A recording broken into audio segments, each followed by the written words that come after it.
Champions ট্রফিতে ব্যর্থতার পর ওয়ানডে ক্রিকেটকে বিদায় জানালেন বাংলাদেশের উইকেটকিপার ব্যাটার মুশফিকুর রহিম। বুধবার নিজের সামাজিক যোগাযোগ মাধ্যমে অবসরের কথা জানান তিনি। 2022 সালে টি-20 ক্রিকেটকে বিদায় জানানোর পর এবার ওয়ানডেকে বিদায় দিয়েছেন মুশফিক। খেলবেন শুধু টেস্ট ক্রিকেট। প্রতিভা দাস জানাচ্ছেন বিস্তারিত। ওয়ানডে থেকে অবসরের ঘোষণা দিয়েছেন বাংলাদেশের উইকেটকিপার ব্যাটার মুশফিকুর রহিম। বুধবার নিজের সামাজিক মাধ্যমে এক বার্তায় একথা জানান তিনি।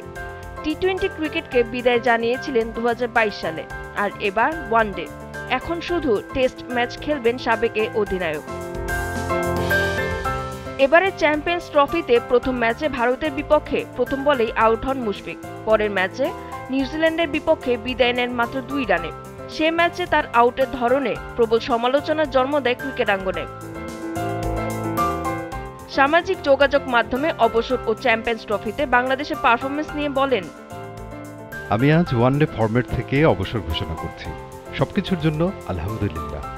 বৈশ্বিক পর্যায়ে আমাদের অর্জন সীমিত হতে পারে, তবে একটি বিষয় নিশ্চিত, যখনই আমি আমার দেশের জন্য মাঠে নেমেছি, নিষ্ঠা ও সততার সাথে 100 ভাগের বেশি দিয়েছি। গত কয়েক সপ্তাহ আমার জন্য খুবই চ্যালেঞ্জিং ছিল এবং আমি বুঝতে পেরেছি যে এটাই আমার নিয়তি। 2006 সালে জিম্বাবুয়ের বিপক্ষে অভিষেক হয় মুশফিকের। গেল 19 বছরে বাংলাদেশের জার্সিতে খেলেছেন 274 ম্যাচ, 9টি সেঞ্চুরি ও 49টি 50-তে সংগ্রহ করেছেন 7795 রান।